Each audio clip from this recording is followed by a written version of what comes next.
네, 학생 여러분 안녕하십니까? 방금 소개받은 조재현입니다. 오늘 여러분 만나뵙게 돼서 반갑습니다. 오늘 여러분과 같이 공부할 것은 법에 있어서 대립, 상충하는 듯한 그런 가치들, 그리고 그 가치들 중에서의 선택, 그리고 그런 선택 과정에서 중용이라는 덕목이 가지는 중요성, 이런 것들에 관해서 오늘 여러분들과 같이 공부해 보기로 하겠습니다. 법은 여러분들이 이미 잘 알고 계실 것으로 믿습니다마는 사회 공동체의 질서 유지를 위해서 선택한 가치 체계라고 할 수 있습니다. 여기서 말하는 가치에는 정치적 이념, 경제적 효용, 윤리까지 포함하는 여러 가치들의 어떤 선택된 체계라고 할 수 있습니다. 그런데 이러한 가치들은 서로 대립, 상충되는 경우가 적지 않고 법은 그 시대, 그 환경에 따라서 그러한 가치들 중에서 선택한 것들이 체계를 이루고 있는 것이라고 할 수 있습니다. 먼저 법에 대한 우리들의 일반적인 인식을 같이 한번 가상적인 사례를 통해서 살펴보기로 하겠습니다. 근데 이 사례는 비록 가상적이긴 하지만은 우리 일상생활에서 흔히 접할 수 있는 그런 사례이기도 합니다. A는 집주인으로 임대인이고 B는 세입자입니다. 집주인인 A는 B가 수개월째 집세를 연체하자 집을 비워줄 것을 요구하였습니다. B는 조만간 밀린 집세를 모두 지급하겠다고 하면서 사정을 좀 봐달라고 요청하는 그러한 상황을 설정을 해봤습니다. 집주인은 이렇게 말합니다. 더 이상은 안 됩니다. 이젠 법대로 하겠습니다. 이렇게 얘기를 하고요. 세입자인 B는 법이면 답니까? 뭔가 다른 것에 호소를 하고 있는 거지요. 그럼 여기에서 이제 법이라는 말이 집주인도 사용을 했고요. 세입자도 법이라는 말을 사용했습니다. 그럼 한번 이 말이 갖는 의미 같은 것을 한번 같이 생각해 보시기로 하겠습니다. 더 이상은 안 됩니다. 법대로 하겠습니다. 이건 법의 어떤 기능을 말한 것일까요? 더 이상 안 된다, 법대로 하겠다. 이 말은 분쟁, 갈등의 최후의 해결 수단이 법이다. 더 이상 안 된다. 법대로 하겠다. 최후의 분쟁의 해결 수단이 법이라는 말이 되겠습니다. 그러면 이 말에는 그 이전에 다른 해결 수단도 있다라는 것을 전제로 하는 겁니다. 조정이라든가 화해라든가 중재라든가 이런 다른 분쟁 해결 수단도 있지만은 그런 것에 의해서 해결이 안 될 때는 종국적으로 법에 호소를 해서 권리 실현을 할 수밖에 없다. 이런 의미로 이제 집주인은 얘기를 하고 있습니다. 세입자는 여기에 대해서 법이면 답니까? 이런 말을 하고 있습니다. 이 세입자의 입장은 법 이전에 우리가 사회생활을 하는 데 있어서 도덕이라든가 양심이라든가 이런 것이 있지 않느냐. 서로 사회 질서 유지에는 법 이외에도 여러 가지 도덕이나 규범이 있을 수 있다라는 것을 세입자는 얘기하고 있는 것 같습니다. 그래서 결국 이 가상의 사례에서 집주인이 소송을 냈습니다. 집을 비워달라는 것이고 흔히 이제 명도 소송이라고 그럽니다. 여기에서 이제 구체적으로 얘기하면 조건들을 많이 특정해야 되지만은 오늘 강의의 편의상 그런 거를 모두 사상하고 이제 판결이 났다고 가정을 합니다. 판결은 원고 승소, 즉 B에 대해서 집을 비워주라는 판결이 날 수도 있고 또 B의 주장, 항변이라고 보통 합니다만은 그런 것에 의해서 받아들여져서 또 경우에 따라서는 원고 패소, 세입자인 B의 승소도 있을 수가 있습니다. 그러나 보통은 우리가 집세를 내지 못해서 집을 비워달라고 하면 그거 당연히 비워줘야지 이렇게 생각을 할 수 있겠죠. 그래서 원고 승소의 판결이 났다고 가정을 해봅시다. 이럴 때 이제 예상할 수 있는 반응 중에 하나는 세입자 입장에서 법에는 피도 눈물도 없습니까? 이 엄동설안에 어디를 나가라고 하는 말입니까? 뭐 이런 그 호소가 있을 수 있겠죠.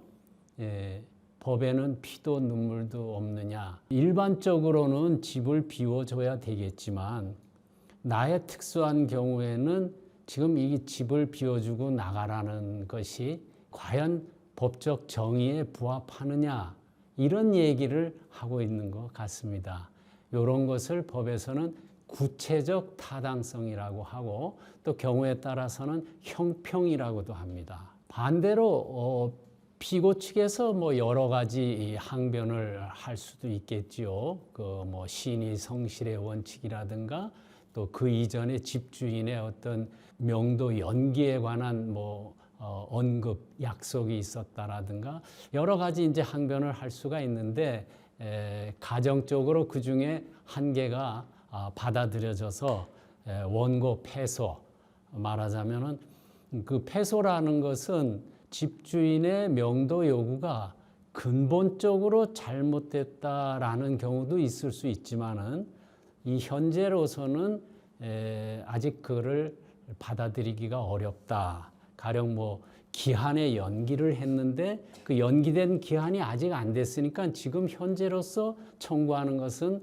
부당합니다. 뭐 이런 여러 가지 이유가 있을 수 있는데 어쨌든 그렇게 해서 원고 패소 판결이 났다고 할 때, 가정할 때 집주인인 A의 반응은 아마 세상에 이런 법도 있습니까? 이렇게 말할 것 같습니다. 그럼 세상에 이런 법도 있습니까? 라고 할 때 이 집주인이 말하고자 하는 것은 뭐일 것 같습니까? 이런 법도 있습니까? 라고 할 때 그 집주인은 법이라는 것은 뭔가 우리의 상식, 법에서는 보통 조리라고 합니다. 조리, 뭔가 누구나 공감할 수 있는 것에 맞아야 된다. 그런데 집주인인 내가 재산권 행사로서 임료를 내지 못하는 세입자 보고 집을 비워달라고 하는 것이 도대체 뭐가 잘못됐느냐. 그것이 잘못됐다면 상식상 그걸 수긍할 수 있겠느냐. 뭐 이런 뜻이 내포되어 있고 이런 법도 있습니까? 라고 할 때 또 다른 의미는 법은 뭔가 이렇게 체계를 갖추어야 된다. 근데 우리 법 체계에서 이런 것이 과연 인정될 수 있는 겁니까? 하는 의문을 제기한다고 볼 수가 있습니다. 그래서 아까 서두에 제가 법은 선택된 가치들의 체계라고 말했습니다. 그래서 실정법상으로는 헌법을 정점으로 해서 법이라는 것은 이렇게 체계를 갖추어야 됩니다. 한 치의 빈틈도 없는 체계는 물론 아니지요. 그렇지만은 이 기존의 일반적인 법 체계에서 많이 벗어나는 거, 이런 법을 제정하거나 이렇게 법을 해석 적용하는 것은 맞지 않다라고 일반적으로 말할 수가 있습니다. 그러면 이런 법적 체계에서 그 고려되는 요소들은 뭐냐? 첫 번째가 보편성입니다. 법이라는 것은 사회 전체의 질서 유지를 위한 것이기 때문에 그게 보편성을 가져야지 개별성에 너무 치중하면은 그때마다 법이 달라져서 그 법을 신뢰할 수 없기 때문에 보편성을 가져야 됩니다. 그래서 여러분들이 국회에서 무슨 법을 새로 제정한다고 할 때에 과연 이 법이 보편적으로 적용할 수 있는 것인가 라는 관점에서 한번 이렇게 살펴보는 것도 유익할 수가 있겠습니다. 두 번째는 법적 체계에서 중요한 것은 법적 안정성입니다. 왜 법적 안정성이 필요한가 하면은 그래야 예측 가능성이 있기 때문입니다. 우리가 무슨 행위를 할 때 이런 행위를 하면은 거기에 따른 법적 효과, 결과는 이렇게 될 수 있다라고 일반적으로 예측 가능해야 이 사회생활이 원활하게 돌아갑니다. 특히 경제생활 분야에 있어서는 더욱 그렇죠. 대한민국에 투자를 하려고 하는 외국 기업이 있다고 생각해 봅시다. 여러한 요건을 갖추면은 대한민국에서는 이렇게 법적 보호를 받을 수 있다. 예측 가능성이 있어야 안심하고 투자를 할 수가 있죠.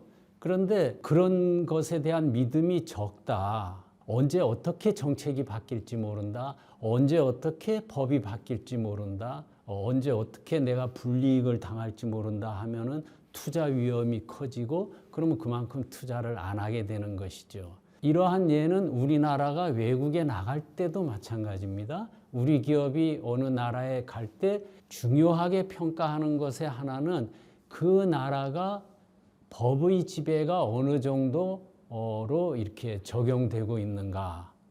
법보다는 다른 것에 의해서 결과가 좌우되는 경우가 많다. 그래서 이제 가끔씩 나오는 얘기 뭔가 하면은 법 위에 또는 뭐 헌법 위에 때법이 있고 또는 뭐 국민정서법이 있고 이렇다라는 부분은 소위 이제 법적 안정성 측면에서는 매우 염려스러운 일이라고 할 수가 있죠. 국민정서법이라는 말이 나와서 한 말씀 드리면은 법이라는 것은 이렇게 선택된 가치 체계이기 때문에 그 시대 그 상황에 어떤 보편적인 국민들의 의식, 특히 법의식 이런 것을 고려하지 않을 수 없어요. 그런 것은 늘 법 제정에도 반영이 되고 법을 해석 적용하는 데 있어서도 그런 거를 참작해서 법을 적용하게 됩니다.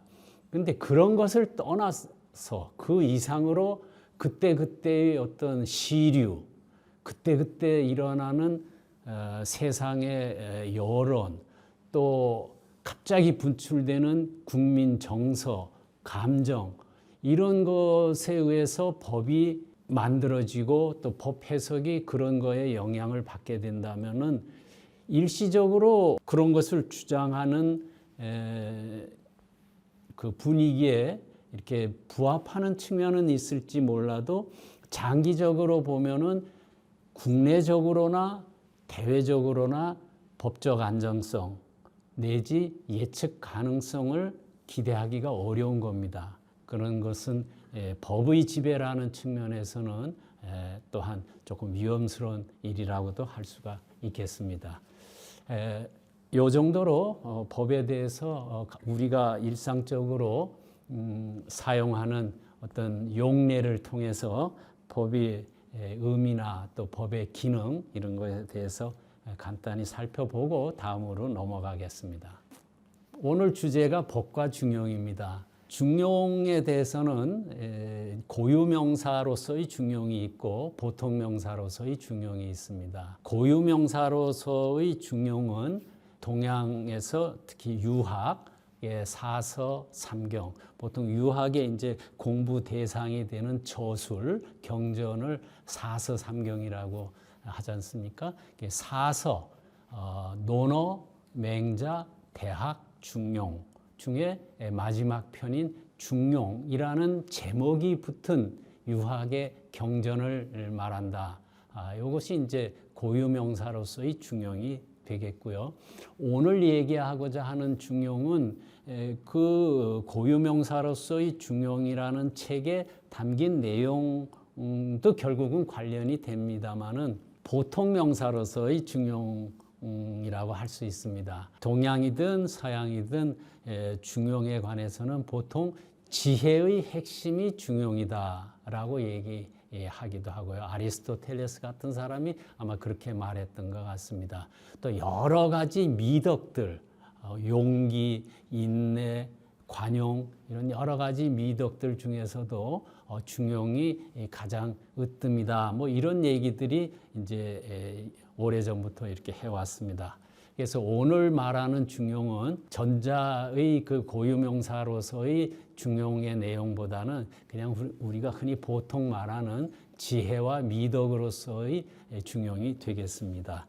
그래서 여기서 중용에 관해서 간단히 살펴보고 그 다음 대립되는 가치 이 부분으로 넘어가도록 하겠습니다. 먼저 중용의 일반적 의미를 한번 같이 생각해 보기로 하겠습니다. 중용은 두 글자로 이루어져 있지 않습니까? 중용. 중은 가운데 중, 우리가 뭐 쉽게 알 수 있는 한자지요. 가운데 이 중과 대조되는 글자가 두 개가 있습니다. 하나는 극, 북극, 북쪽의 끝, 북극 또는 극단 할 때의 극이 있고, 다른 하나는 과, 지나칠 과, 과중하다 뭐 이렇게 하는 과, 두 가지가 있습니다. 그래서 중용의 첫 번째 의미는 중이라는 글자가 의미하는 중도라고 할 수가 있습니다. 중, 가운데 중, 길도, 중도. 이 중도는 결국은 이 극단을 피한다라는 거, 또는 치우치지 않는다는 거, 이런 뜻입니다. 예를 들면은 시다르타, 뭐 석가모니 부처라고 또 하지요. 시다르타는 29세에 출가하기 전에 왕자로서 온갖 즐거움을 다 누렸습니다. 그러다가 회의를 느끼고 출가를 해서 그 당시 이 수행자들이 공통적으로 행하는 고행의 길을 걸었습니다. 먹지도 않고 뭐 극도로 잠을 자지도 않고 그런 고행의 수행을 했습니다. 그래서 결국 이제 죽음 직전에 이르렀다가 소녀가 건네준 우유죽을 먹고 기력을 회복하고 이제 깨달음을 얻었다고 그럽니다. 그래서 시다르타가 깨달음을 얻고 나서 첫 번째로 한 말이 이 중도라는 거에 관해서 얘기를 했다고 합니다. 이 수행의 길, 깨달음의 길은 극단적인 쾌락에도 있지 않고 극단적인 고행에도 있지 않다. 나는 이제 중도의 지혜를 깨달았다. 이렇게 얘기를 해서 그런 극단에 치우치지 않는 거, 이게 중도이고 그 중도가 중용의 핵심적인 내용이라고 할 수 있습니다. 그 극단, 또 아까 제가 과라는 말을 했죠. 그래서 우리 동양도 고사성어에 과유불급, 지나친 것은 모자란 것과 같다. 과유불급. 이렇게 해서 다 극단, 너무 나가는 거, 또 지나치거나 아니면 많이 미치지 못하는 거, 이런 것을 피해서 그 중도의 길이라고 이렇게 하는 것이 중용의 핵심이라고 할 수 있습니다. 또 중용의 의미는 여러분 조화라고 할 수 있는데요. 예를 들어서 설명하면은 이렇습니다. 여름철 해변가에 많은 수영객들이 이제 수영복을 입고 즐기고 있을 때 거기에 이렇게 정장을 한 신사복 차림으로 해안가를 산책한다면 그 해안가라는 그런 상황과는 맞지가 않지 않습니까? 그런데 반대로 거기에 있던 사람이 수영복을 입은 채로 도심 거리를 활보한다 해도 또 맞지 않지 않습니까? 이와 같이 그 때와 장소에 어울리는 거, 그것이 또 중용이라고 할 수가 있겠습니다. 제가 개인적인 경험으로는 아주 오래전 일이에요. 법조인들, 그러니까 판사, 검사 이런 분들이 모인 이런 이렇게 자리에 개그맨이 와서 사회를 봤어요. 근데 여러모로 이제 웃기는 얘기도 하고 그런데 그 자리에 오신 분들이 다 근엄하게 이렇게 앉아 있고 그 개그맨이 노력을 해도 별로 그 반응을 안 보이니까 나중에 모임이 끝난 다음에 세상에서 제일 힘든 사회를 법조인 앞에서 해봤습니다. 그래요. 그러면 보통 직업이 직업인지라 이제 그럴 수는 있는데 근엄한 자세로 그런 송년 모임에서 임하는 것은 그 송년 모임이라는 분위기하고는 어울리지 않지 않습니까? 그런 자리에서는 서로 유쾌하고 즐겁자고 모인 자리니까 개그맨이 무슨 웃기는 말을 하면 같이 웃어주고 박수 쳐주는 것이 그분들 직업이 가지는 엄숙함과 전혀 모순되는 일이 아니거든요. 오히려 그렇게 호흡을 맞춰주는 것이 중용적인 태도다 이렇게 말할 수 있습니다. 그래서 때와 장소, 상황에 맞아야 된다. 그런 것이 이제 중용의 어떤 미덕의 내용이다. 이렇게 말할 수 있고요. 균형을 또 말합니다. 예를 들면 이런 겁니다. 야구 방망이가 있다 할 때 무게 중심은 절대 가운데가 아니지 않습니까? 앞부분 쪽은 무겁고 뒤에 이제 손잡이 부분은 가볍고 하니까 그런 경우는 그저 단순한 가운데가 중심이 아니고 훨씬 앞쪽이 무게의 중심이니까 중용이라는 것도 그냥 단순히 형식적으로 중간을 의미하는 것이 아니고 실질적으로 중간 영역을 의미한다 이래 볼 수가 있습니다. 가끔 보면은 이제 또 재판이 아니더라도 일상생활에서 이렇게 조정이나 중재를 하는 경우가 있습니다. 그러면 이제 한쪽 예를 들면 채권자는 300만 원을 받아야 됩니다. 이렇게 얘기하고 채무자는 아니 100만 원만 갚겠습니다. 이럴 경우에 이제 화해나 조정을 하는 사람들이 흔히 그러시면은 100만 원씩 서로 양보해서 200만 원에 합의 보세요. 이런 얘기를 합니다. 그러니까 아까 말한 가운데점이잖아요. 한 사람은 100, 한 사람은 300 이렇게 하니까. 근데 그걸 찬찬히 따져보면은 300을 요구했던 채권자 입장에서는 200으로 성립이 되면은 100만 원을 양보한 거니까 33%를 양보한 셈이 되잖아요. 반대로 채무자는 나는 100만 원만 줄 의무가 있습니다라고 주장했던 채무자한테 200만 원에 합의 보시죠 하면은 100만 원을 더 얹어서 자기 주장 금액에 100만 원을 더 플러스하게 되니까 그 경우는 100%를 더 이제 내게 되는 거죠. 채권자는 33% 양보한 게 되고 채무자는 100%를 양보한 게 되니까 그렇게 단순하게 서로 100만 원씩 양보해서 200만 원에 합의 보세요 하는 것은 중용 균형과 안 맞는다 이렇게 볼 수가 있겠죠. 그래서 실질적인 그렇다고 해서 예를 들면은 150만 원이 정의에 부합하는 것이냐 단순하게 말할 수는 없고 아까 조화에서 말했듯이 양쪽 주장이 어느 정도 타당한가 또 재산 정도나 또 상황 이런 것들을 다 충분히 고려를 해서 균형 있는 어떤 해결책을 제시하는 것이 중용의 정신이지 단순하게 그냥 서로 반씩 양보하세요 이게 아니다라는 것을 중용의 내용의 일부로 균형을 말씀드릴 수가 있겠습니다. 아까 중용이라는 말은 중자와 용자가 합쳐진 단어라고 얘기했잖아요. 보시는 바와 같이 보통 또는 평범한 오히려 조금 이렇게 약간 모자란 듯한 이런 거일 때 그 용이 단어가 가지는 원래의 뜻이라고 합니다. 중용에서 용은. 그러니까 이 용은 보통 평범함. 그러니까 중용은 특이하지 않다. 극단에 치우치지 않고 편향되지 않을 뿐만 아니라 특이한 것이 아니다. 그러니까 법은 너무 특이하면 안 됩니다.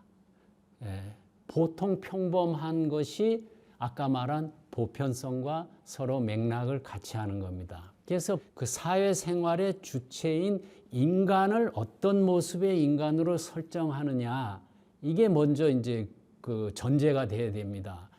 그럼 예를 들면은 프랑스 민법이라든가 이렇게 이제 근대의 사법, 이 여기서 말하는 사법은 이제 공법, 사법할 때의 사법입니다.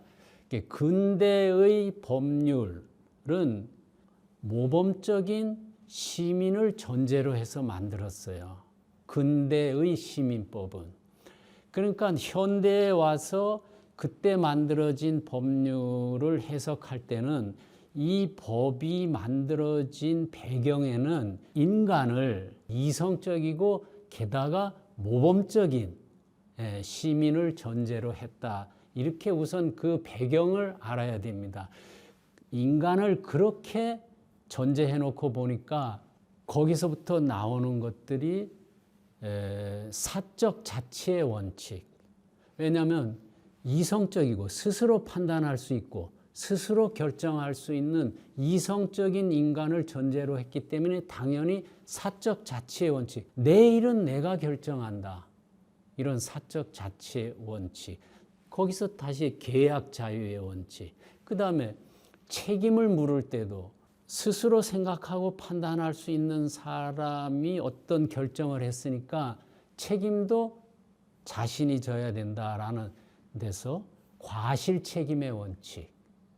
과실이 없으면 그 대신 과실이 없으면 내가 잘못한 게 없는데 왜 책임을 집니까? 이렇게 이제 해석이 나오게 되겠죠. 과실 책임의 원칙. 그 다음에 이성적이고 모범적인 시민이니까 그 사람들이 결정해서 계약하고 그 계약의 결과 형성된 재산, 사유재산, 사적 재산은 절대적으로 보호받아야 된다. 이렇게 자연히 이제 논리 전개가 되는 겁니다. 근데 20세기 이렇게 와서 현대에 와서 가만히 보니까 인간이라는 것을 그렇게 꼭 전제할 수 있느냐, 이성적이고 모범적인 인간으로만 전제할 수 있느냐라는 거에 대한 이제 회의적인 시각이 생겨난 겁니다. 그래서 인간을 이렇게 개별적으로 보다 보면은 이성적인 인간도 있지만은 훨씬 그에 미치지 못하는 인간도 있고 이렇게 해서 사회 구성원들을 조금 더 그 실제에 입각해서 바라보는 시각이 생겼습니다. 이런 시각에서는 아까 말한 법률 체계, 법의 가치 선택에서도 달라지게 되는 겁니다. 그러면 이성적인 사람에 대해서는 사적 자치를 존중하자고 했잖아요.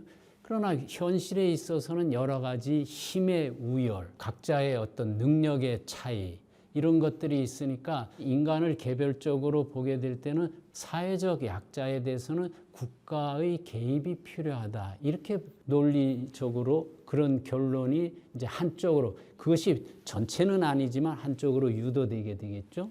현대에 와서 보면은 많은 사람들이 그 위험을 수반하고 있고 그런 위험 수반에서 이익을 얻고 있으니까 일정 부분 책임을 져야 되지 않느냐라고 해서 이제 위험 책임의 법리가 발달하기 시작한 겁니다. 그리고 근대 시민사회에서는 절대적인 사유재산권 보장을 외쳤지만은 현대 사회에 있어서는 재산권도 공공복리에 적합하게 행사해야 되고 또 공공복리상 필요하면은 제한할 수 있다. 이런 이제 법리들이 도출되는 겁니다. 법은 가치 선택의 체계인데 그 가치 선택에 있어서는 어떤 인간들을 전제로 하느냐, 또 그 시대 상황을 어떻게 바라보느냐, 이런 것이 영향을 미칠 수밖에 없다. 이렇게 이제 말씀드릴 수 있겠습니다. 용어로 다시 들어가서 얘기를 하면은 법에서는 보통 사람들의 보통 생각을 전제로 합니다. 아주 뛰어난 사람, 아주 저열한 사람 다 배제하고 일반적으로 법이 보편성을 갖기 위해서는 보통 사람들의 보통 관념을 이제 법의 내용으로 이렇게 삼는 겁니다. 그래서 보통 사람 이것을 이제 이 판결에서는 평균인이라고 얘기합니다. 그러니까 법이 전제하는 인간은 평균인.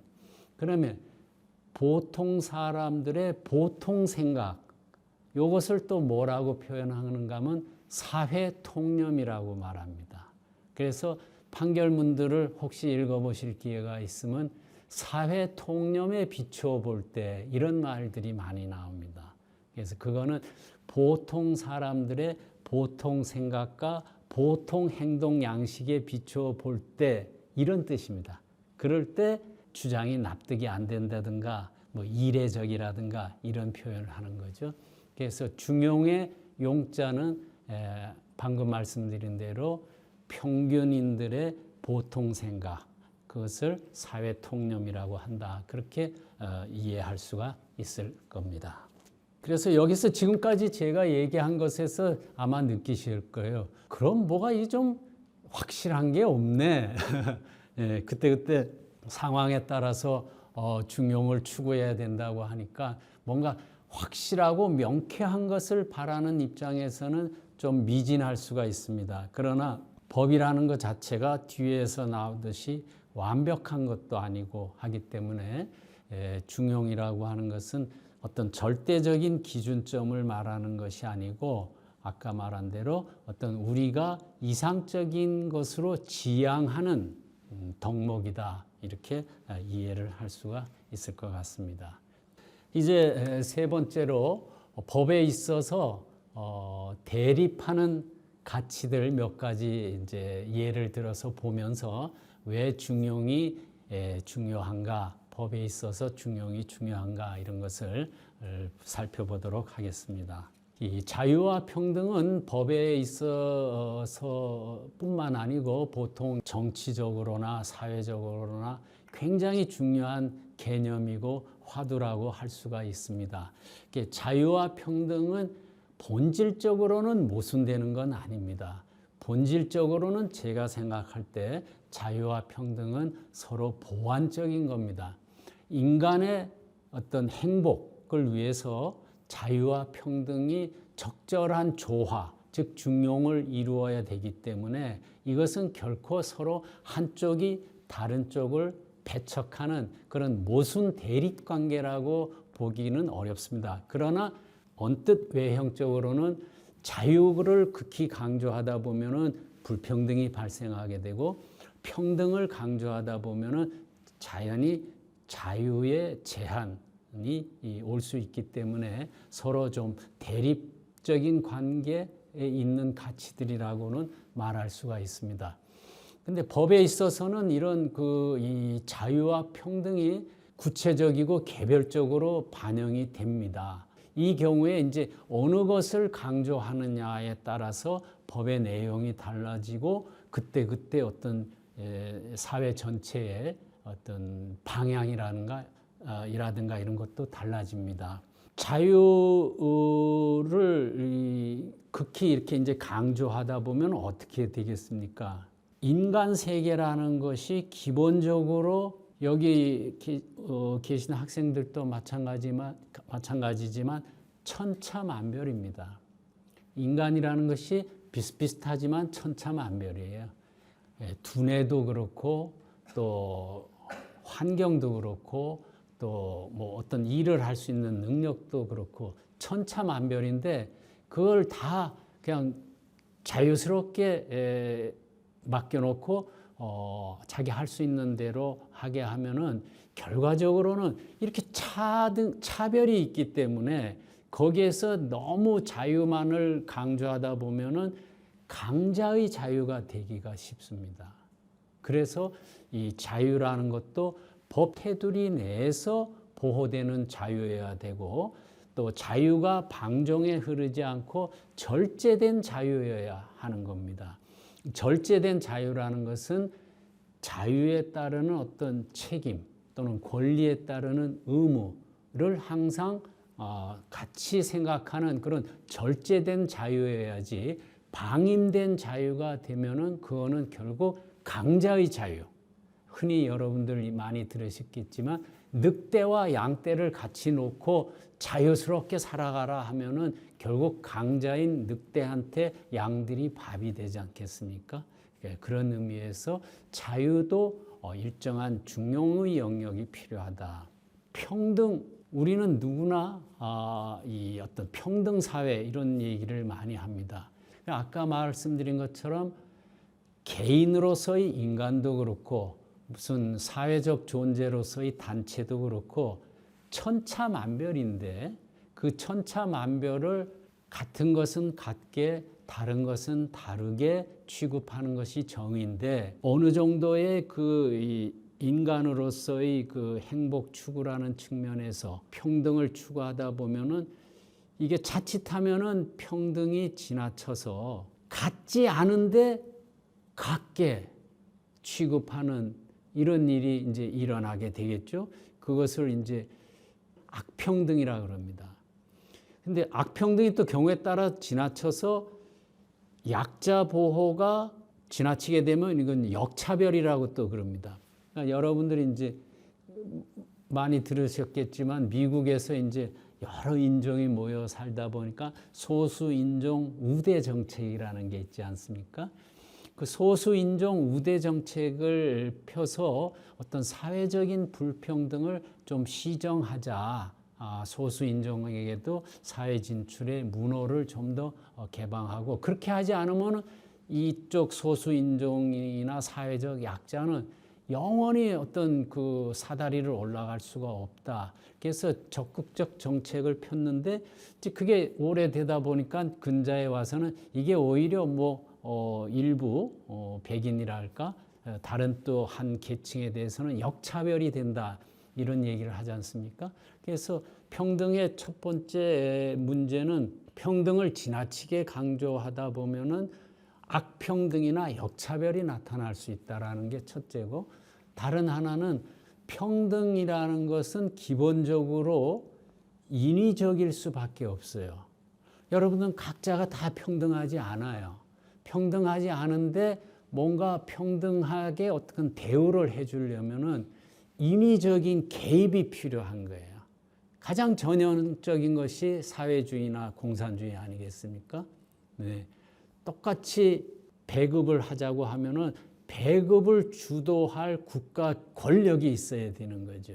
그래서 이 평등을 지나치게 강조하다 보면은 국가 권력이 강화되고 그 권력의 개입이 강화되고, 그 다음에 문제는 사회적 활력이 떨어지겠죠. 우리가 이미 그 공산주의나 사회주의 실험에서 보듯이 내가 열심히 일해도 결국 나한테 돌아오는 분배의 몫이 같다고 하면은 굳이 열심히 일할 필요가 없죠. 그러니까 사회적 활력이 떨어진다 이 말입니다. 그래서 자유가 너무 강조돼도 문제가 있고 반대로 평등이 너무 강조돼도 문제가 있다. 그러나 자유와 평등은 인간의 행복을 위해서 서로 보완적인 관계로 갖추어야 할 덕목이다. 그래서 여기서 중용의 지혜를 찾는 것이 필요하다. 그럼 어떻게 찾나요? 아까 말했듯이 중용은 어떤 절대적 기준점을 말하는 것이 아니고 기본적으로 법을 제정하거나 법을 해석 적용할 때 이러한 시각, 이러한 관점에서 문제를 봐야 된다라는 지향점을 얘기하는 겁니다. 법적 안정성과 구체적 타당성입니다. 법의 목표, 법의 기능의 첫 번째는 어떤 사회 질서 유지라는 보편적인 기능입니다. 두 번째는 법이 있음으로써 예측 가능성이 있고 그 예측 가능성이 잘 지켜질 때 법적으로 안정된 사회라고 할 수가 있습니다. 그래서 법의 두 번째 기능은 법적 안정성이라고 말할 수 있고, 그런데 법이 지향하는 궁극의 목적은 정의라고 하지 않습니까? 정의는 같은 것을 같게 취급하고 다른 것은 다르게 취급하는데 그렇게 함으로써 어떤 형평성 있는 결과에 도달하고자 하는 겁니다. 그래서 이 형평성 있는 결과라는 것은 사안에 따라서 달라질 수 있기 때문에 구체적 타당성이라고 얘기하는 겁니다. 그러면 이런 법적 안정성과 구체적 타당성을 아까 맨 처음에 우리가 예시로 들어본 가상적 사례에 이렇게 보면은 집주인은 법적 안정성을 요구한 겁니다. 이 집이 내 소유고 내 재산권이고 재산권 행사를 하는 데 있어서 공익과 충돌한다라는 이런 특별한 사정이 없으면 내 재산권 행사가 보호받아야 되지 않겠습니까? 라는 법적 안정성을 얘기한 겁니다. 반대로 그 세입자 입장에서는 지금 이제 구체적 상황, 예를 들어서 코로나 상황이기 때문에 세입자가 하고 있던 작은 자영업이 뭐 도저히 수익이 안 나고 손실만 나고 있다. 게다가 지금 이 엄동설안에 지금 집을 비워달라고 하면 어디로 가란 말이냐. 몇 개월 정도 더 유예해 줄 수 없느냐. 뭐 이런 그 구체적 타당성, 그 사람의 구체적 상황에 비추어 보면은 일견 들어줄 수도 있는 그런 딱한 사정, 이런 것들을 반영해서 어떤 합리적인 결론을 도출한다면 그건 구체적 타당성에 속하는 문제입니다. 아까 들은 예시는 많은 내용들을 다 제거하고 그냥 그 흔히 일어날 수 있는 일을 말씀드렸는데 실제로 이제 그와 유사한 일들은 재판에서 아주 자주 있습니다. 그런 경우에 1심 판결 다르고 2심 판결 다르고 3심 대법원 판결 다르고 그렇습니다. 그래서 그런 경우에 어떤 절대적인 기준은 없는 것이지만은 그래도 법적 안정성과 구체적 타당성 사이에서 어떤 중도, 조화, 균형, 또 보통 사람들의 생각 이런 것들을 다 종합해서 어떤 결론을 이끌어내는 것이 법률가들의 몫입니다. 그러나 이제 일반론으로 얘기한다면은 이제 법적 안정, 법의 기능에 있어서는 구체적 타당성보다는 법적 안정성이 조금 더 앞서는 가치라고 할 수가 있습니다. 그래서 여러 판결들을 보면은 구체적 타당성과 법적 안정성에 관해서 언급할 때 이러한 표현을 씁니다. 법적 안정성을 해치지 않는 범위에서 구체적으로 타당성 있는 결론을 찾는 것이 법의 임무다. 이렇게 얘기를 하고 있습니다. 곁들여서 이제 판례에 관해서 말씀을 드리겠습니다. 판례와 관련해서는 우선 성문법 국가와 판례법 국가라는 말이 있습니다. 과거 영미에서는 성문 헌법전이 없고 여러 가지 이제 판례가 법률의 기능을 해서 판례법 국가라고 합니다. 반면에 이제 독일, 프랑스 같은 데는 이 실정 법률에 근거해서 그것이 더 우선하기 때문에 그런 경우는 이제 대륙법 계통이라고 합니다. 근데 오늘날은 이제 사실은 그런 구분이 역사적인 어떤 흔적에 지나지 않고 그렇게 구분할 수가 없습니다. 가령 이제 미국 같은 경우에도 이제 성문 헌법이 있고 그 다음에 또 많은 재정 법률이 있죠. 판례가 법적 판단의 기준, 그걸 법원이라 그러는데 법원으로 유일하게 작동하는 것이 아닙니다. 반대로 대륙법 계통의 국가, 우리나라도 대륙법 계통의 국가라고 하는데 대륙법 계통의 국가에서는 헌법을 비롯해서 수많은 실정법이 있지만은 막상 재판에 가게 되면 선례, 판례가 어떻게 되느냐라는 것이 판단의 중요한 그 고려 요소가 됩니다.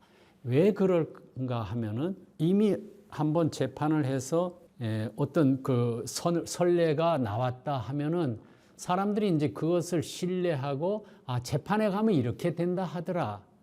라고 그것이 일종의 기준이 되기 때문에 엄격한 의미에서의 법원이라고 할 수는 없지만은 판례가 사실적 의미에 있어서 법원, 즉 재판의 규준으로 이렇게 작용하고 있기 때문에 대륙법 계통의 국가에서도 현실적으로는 판례의 비중이 굉장히 큰 겁니다.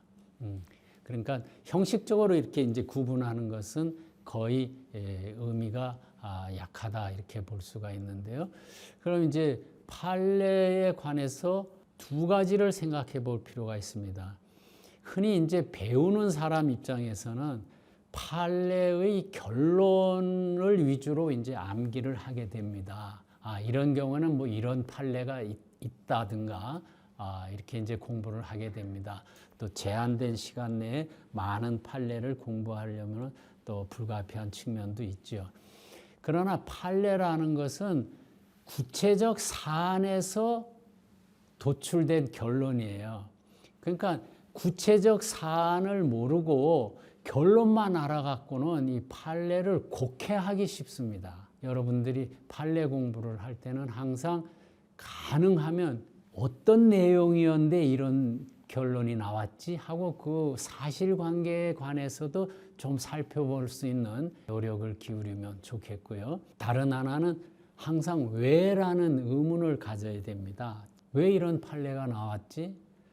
또 나가서 나는 아무래도 이게 이상한데 이러한 그 판례에 대한 의문을 가져보면은 훨씬 더 좋습니다. 잘못된 판례는 바뀌기도 하고 대륙법 국가에서는 실정 법률이 우선이고 판례는 어떤 법원에 의해서 사실상 재판의 기준 역할을 한다라는 의미가 있지만은 판례도 하나의 법적 생활에 있어서 지침, 기준의 역할을 하는 것을 부정할 수가 없어요. 그렇기 때문에 판례가 쉽게 변경된다 하면 이게 문제가 있는 거예요.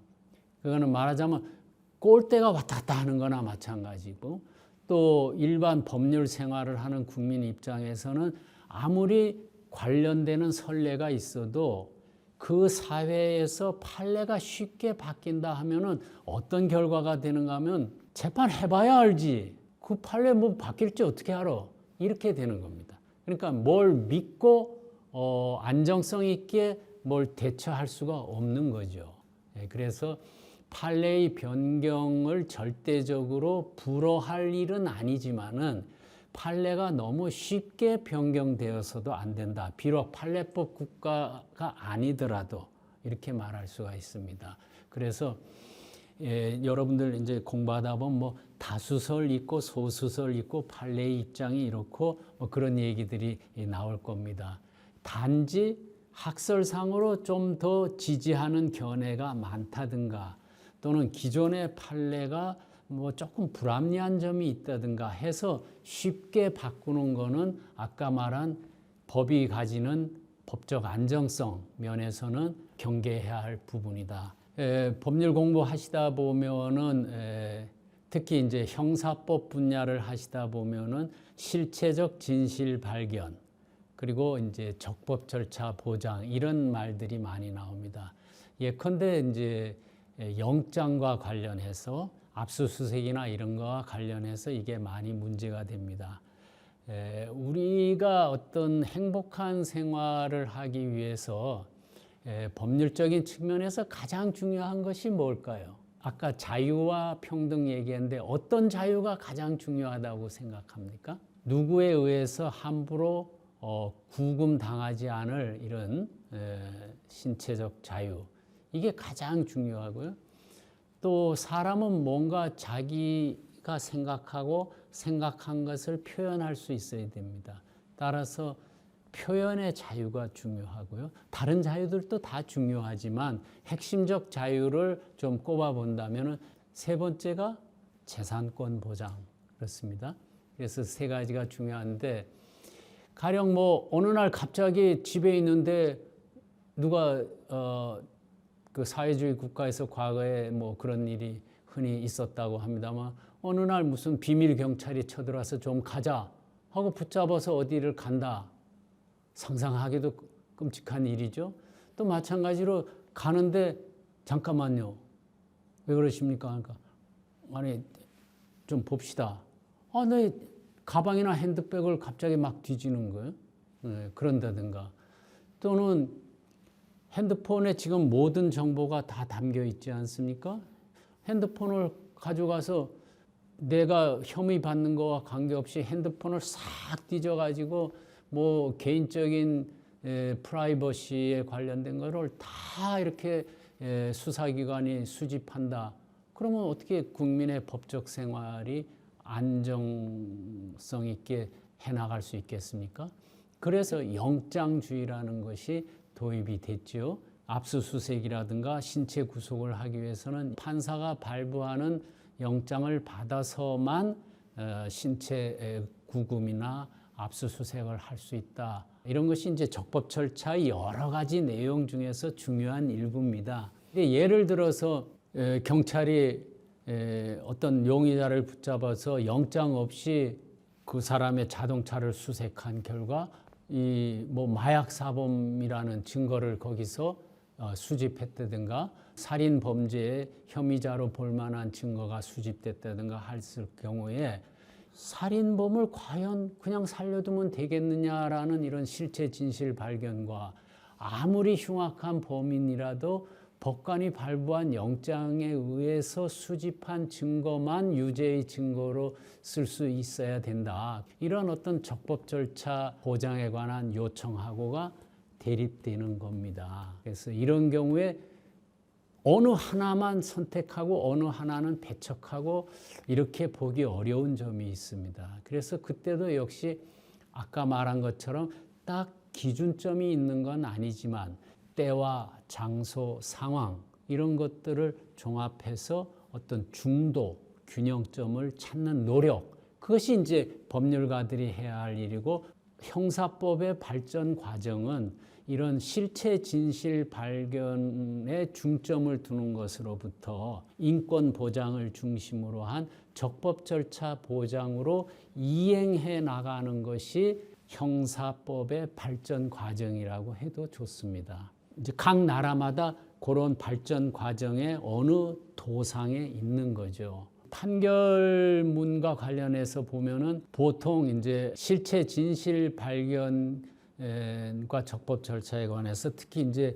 위법하게 수집된 증거의 증거 능력을 논할 때 이게 이제 꼭 등장하는 얘기입니다. 적법 절차의 요구를 크게 심히 훼손하지 않으면서 실체 진실 발견에 도움이 될 수 있는 거라면은 경우에 따라서 예외적으로 위법하게 수집된 증거도 그 위법의 정도가 크지 않고 실체 진실 발견에 필요한 거라면은 사안에 따라서 쓸 수 있다라는 것이 현재의 법 해석 적용 판결의 입장이라고 할 수 있겠습니다. 그러나 이 부분은 법률가들 사이에서 여전히 견해의 대립이 많은 부분입니다. 마지막으로 이렇게 대립하는 가치 중에 하나로 사법 적극주의와 사법 소극주의에 관해서 말씀드리겠습니다. 법의 그 텍스트, 문헌에 충실하게 해석하는 것을 사법 소극주의라 하고 시대의 변화 또 상황에 따라서 상당히 융통성 있게 탄력성 있게 법을 해석하는 입장을 사법 적극주의라고 합니다. 우리나라 판결의 판례도 그렇고 미국의 판례들도 보면은 그 사법 적극주의와 사법 소극주의의 그 대립의 결과라고 볼 수가 있습니다. 이 기본적으로 그 이유는 왜 그런가 하면은 사법 소극주의의 입장에서는 권력 분립 이론을 내세우는 겁니다. 상권 분립, 견제와 균형. 그러니까 사법부는 법을 해석 적용할 권한만 있지 법을 창조하는 권한은 없다. 그것은 입법부의 역할이다. 또는 행정규칙 같은 것을 예를 들면 뭐 행정부도 일정 부분 그런 기능을 가지고 있다. 이렇게 해서 소극주의의 그 토대가 되는 거고, 사법 적극주의는 법이 현실에 맞지 않을 때는 현실에 맞게 해석하는 것이 오히려 정의에 더 부합한다. 이런 입장에서 하고 있습니다. 그런데 일반적으로는 현저하게 법이 그 전제로 삼았던 상황이 바뀌어졌을 때는 입법적 개선을 기다려야 되는데, 입법적 개선마저도 쉽지 않다 할 때는 이제 그 법 해석에 있어서 조금 달리할 여지가 생깁니다. 예를 들면은 양심적 병역 거부 사건 같은 경우에 이제 오래 사회적 논란이 되어 왔습니다. 사회적 논란이 되어 왔는데, 종교적 신념을 이유로 해서 집총을 거부하는 양심적 병역 거부자들에 대해서 실정법 위반으로 처벌을 해왔는데요. 궁극적으로 그런 부분에 대해서 대체 복무와 같은 어떤 보완적인 제도를 만들어서 병역 의무의 이행을 가능할 수 있는 길을 열어주면서도 또 양심의 자유를 보호할 수 있는 길을 이렇게 같이 모색하면 좋으련만 입법이 되지 않는 거예요. 그러면 그런 상황에서 계속 사법부는 법을 제정할 권한은 없다라고 그 문제에 계속 외면해야 할 것인가, 아니면 이제 쭉 이런 시대 변화, 사회 변화에 맞춰서 이제는 우리 사회도 어느 정도 그걸 수용할 단계가 되지 않았나라는 관점에서 새로이 병역 의무를 해석하는 거하고 이게 이제 충돌이 되는 겁니다. 여기서 이제 한번 생각해 봐야 될 것은, 입법부는 다수결 원리가 적용됩니다. 입법부는 이 국민의 다수 의견에 의해서 선출되고, 따라서 다수 의견을 존중할 수밖에 없는 그런 이 본래적인 한계를 갖고 있다. 그러면 함께 어울려갈 사회에서 이 소수자의 목소리를 좀 반영해야 할 곳은 어딘가?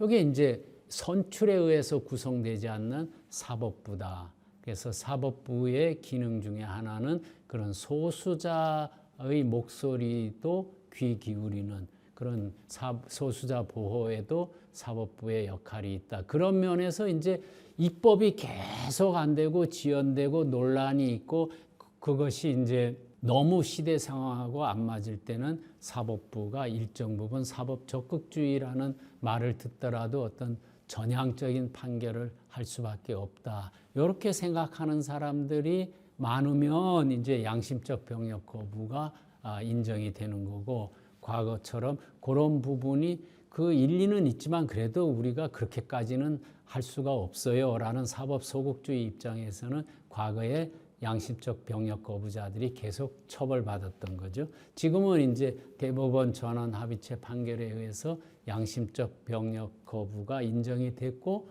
대체 복무 제도가 이제 도입이 됐습니다. 또 하나의 의미는 사법부가 상권 분립의 정신상 아까 말한 이제 법 창조적인 어떤 정책 결정적인 일에 사법부가 관여해서는 안 된다라는 이런 의미에서의 그 사법 적극주의와 사법 소극주의에서 조금 더 적극적인 역할을 해야 되겠다. 뭔가 하면은 정치, 경제, 외교, 국방 이런 분야에 있어서는 여전히 사법부가 정책에 관여하는 듯한 그런 모습을 보여서는 안 된다. 그러나 기본적 인권 보장 측면에서는 아까 말한 대로 원래 우리가 상정했던 권력 분립, 견제와 균형, 다수자가 소수자를 배려하면서 함께 산다는 이상, 이런 것들이 잘 실현이 안 되니까 그러한 사회적 불합리와 모순을 일정 부분 사법부의 판결에 의해서 메꿀 수밖에 없다라는 것이 또 다른 사법 적극주의와 사법 소극주의의 한 측면이라고 할 수 있겠습니다. 여기서 이제 법은 만능이 아닙니다라는 말씀을 드리고 넘어가고 싶습니다. 우리가 이제 어떤 분야에 열심이다 보면은 마치 이제 그것이 만능이다라는 착각을 하기가 쉽습니다. 가령 예를 들면은 종교와 과학을 놓고 보면은 종교에 아주 이렇게 열심인 사람은 종교적 교리가 모든 것을 이렇게 설명할 수 있다라고 얘기하기가 쉽습니다. 반면에 과학을 이렇게 최고의 가치로 이렇게 중시하는 입장에서는 또 다른 어떤 가치들을 또 무시하기가 쉽습니다. 과학의 입장에서는 종교를 극단적으로 말할 때는 말도 안 되는 소리를 하고 있다 이렇게 이제 얘기하기가 쉽죠. 마찬가지로 법을 공부하는 사람들이 경계해야 할 점의 하나는 마치 법이 전부인 양 생각하는 겁니다. 절대 그렇지가 않습니다. 아까 처음에 우리가 본 가상적인 얘기에서도 법이면 답니까? 법 아닌 가치들이 사회에 많다. 그런 것을 우리가 받아들여야 됩니다. 법은 절대로 만능이 아닙니다. 그렇기 때문에 오늘날 많이 양산되는 법률 이런 것들은 무슨 일만 있으면은 이제 법을 제정해서 대처하려고 하는데 뭐 그 나름대로 일리가 전혀 없지는 않겠지만은 그러나 결코 그것이 만능적인 해결책은 될 수가 없습니다. 성범죄를 예를 들면은 무슨 성범죄가 있을 때마다 특별법을 만듭니다. 그러니까 형법에 일반 법률인 형법에 성범죄가 있지만은 뭐가 나오면은 거기에 또 맞춤형으로 특별법을 만들고 또 다른 성범죄가 나오면 거기에 맞춤형으로 성범죄 처벌법을 만들고 그러다 보니까 지금 성범죄 특별법이 한 7가지 정도가 된다고 해요. 그러니까 법을 전문적으로 적용하는 법관들조차도 이제 뭐 헷갈리기가 쉬운 겁니다. 그리고 법이 그렇게 많아지고 복잡해지면 일반 국민들의 생활 규범, 행동 양식으로서의 기능을 잃게 되는 겁니다. 법이 국민들의 현실 생활에서 유익한 기능을 하는데 법이 너무 많이 양산되고 복잡하고 어려워지면은 그런 기능을 잃게 되는 겁니다. 그래서 법은 만능이 아니다 이런 말씀을 드리고요. 여기서 이제 또 하나 잠깐 말씀드리고 넘어갈 것이 정치의 사법화 이런 말씀 많이 들었을 겁니다. 또 반대로 사법의 정치화 이런 말도 들었을 겁니다.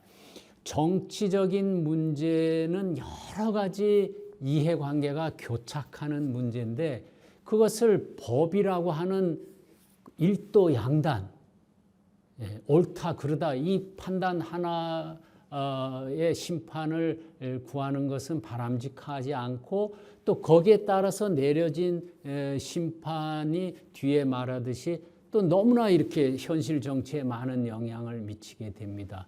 그러다 보니까 각 분야에서 정치, 종교 이런 특히 그런 분야에서 자체적으로 해결하는 것이 바람직하고 그런 노력이 필요한데도 불구하고 그런 소통과 대화와 타협이 잘 안 돼서 법의 심판으로 장으로 넘어오는 순간에 정치 문제가 법적 문제가 되는 겁니다.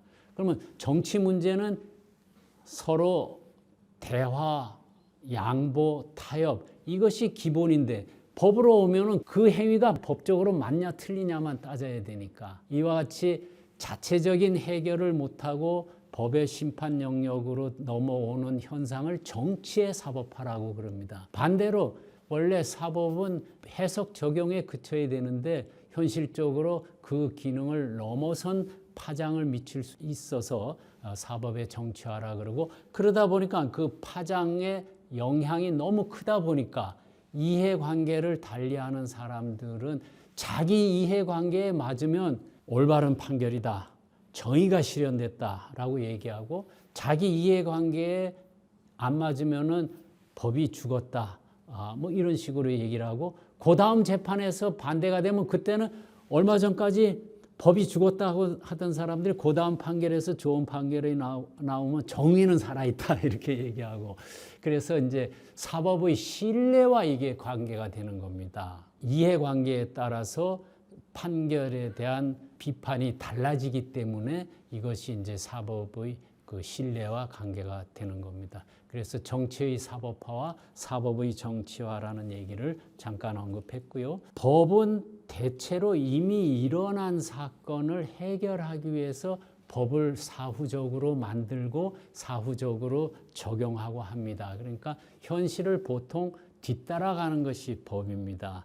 그러나 이제 특별한 경우에는 그 현실을 개선하기 위해서 또는 개혁하기 위해서 법을 제정하는 경우도 있고, 그런 경우는 이제 법이 현실을 또 일면 창조해가는 부분도 있습니다. 그러나 현실을 한 걸음 뒤늦게 따라가는 것이 법의 보통 모습입니다. 과거부터 해온 얘기가 역사는 법의 수레바퀴를 돌릴 수 있지만 법은 역사의 수레바퀴를 돌리지 못한다. 즉 상황이 변하면 법이 바뀔 수 있지만 법이 선제적으로 상황을 이렇게 역사를 이끌어가는 건 아니다, 이런 말이 있습니다. 가끔 이제 그럼에도 불구하고 어떤 이 현실 문제를 해결하기 위해서 법을 제정하고 또 적용하게 됩니다. 왜 그러느냐? 법치국가이기 때문에 그렇습니다. 법의 지배. 대한민국은 헌법에 의해서 법의 지배라는 것은 권력 행사가 법에 근거해야 된다는 겁니다. 실정 법률에. 그게 제일 첫 번째이기 때문에 어떤 현실을 개선하고 개혁하기 위해서는 법을 만들어야 되는데, 이때 중용이 또한 필요한 겁니다. 어떤 우리가 목적이 필요하다고 해서 너무 급격하게 법의 내용을 바꾸게 되면은 첫째, 법을 지키기가 어렵습니다. 두 번째는 법의 부작용이 반드시 따릅니다. 세 번째는 법을 회피해 가려고 하는 또 그런 움직임이 생기게 되죠. 그래서 이 부분에 있어서도 법은 과거의 것을 뒤쫓아가지만 또 어떤 경우에 앞서갈 때도 있는데, 앞서가더라도 한 번에 이렇게 백리를 내달리려고 하지 말고 가급적이면 한 번에 50리를 가보고 또 문제점이 발견되면 보완하고, 이렇게 하는 것이 보통 법의 정신이다, 이렇게 말할 수가 있습니다. 간혹 보면 우리가 좋은 뜻으로 선의로 어떤 법을 만들었는데 그 법이 너무 이렇게 앞서가는 법이다 보면은 부작용, 의도하지 않은 부작용이 생기게 됩니다. 그래서 여기에서도 중용의 지혜를 발휘할 필요가 있다, 이렇게 말씀드리겠고요. 마지막으로 법학 공부에 관해서 간단히 말씀드리겠습니다. 법학 공부는 기본적으로 아까 말한 듯이 리걸 마인드를 기르는 것이고요. 리걸 마인드라는 것은 여러 가지 조건들 또는 상황, 이런 것들을 종합해서 사회 질서 규율이라는 측면에서 합리적인 어떤 해결책을 찾아내는 게 이제 그 법률가의 임무고, 그런 찾아내는 과정을 공부하는 것이 이제 리걸 마인드를 닦는다라는 건데, 그렇게 찾아내는 거에 있어서 아까 말한 중용의 미덕이 필요하다. 어느 한쪽에 치우치면은 경우에 따라서 잘못된 결론일 수가 있다.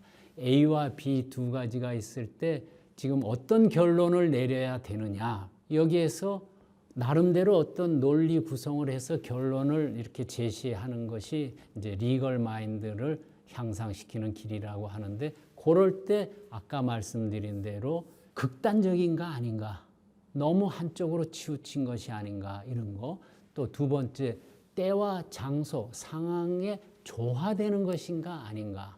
세 번째, 힘의 우열이라든가 여러 가지 그런 점에서 어떤 좀 균형 있는 결론에 이르는 방법은 무엇일까? 보통 사람들의 보통 관념, 상식, 법감정에서 수긍할 만한 일인가? 이런 몇 가지 기준에 의해서 논리 전개를 하고 결론을 이끌어내는 연습을 하는 것이 이제 법학 공부를 하는 겁니다. 뭘 외우는 것보다는 그런 게 중요합니다.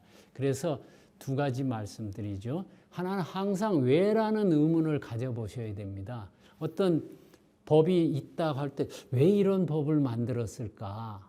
예를 들면 여러분들 유류분이라는 거 알고 계시죠? 유언의 자유를 제한해서 상속인들한테 최소한의 몫을 보장해 주는 게 유류분인데, 왜 이런 유류분 제도가 생기게 된 거지? 뭐 이런 그 의문을 가져봐야 됩니다. 자기가 생각을 해봐야 돼요. 즉 배운 거, 책에서 본 거, 들은 말씀을 자기 나름대로 생각을 해봐야 돼요. 왜라는 생각. 그럼 이게 맞을까? 또 판례가 이렇다.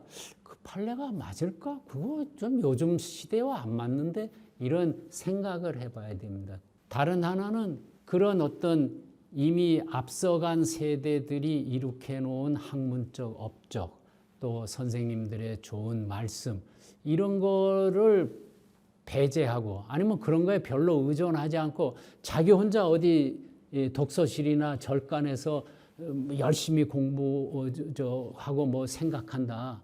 그렇게 하면 이게 잘못된 길로 빠지기 쉽습니다. 잘못된 생각을 하기가 쉽습니다.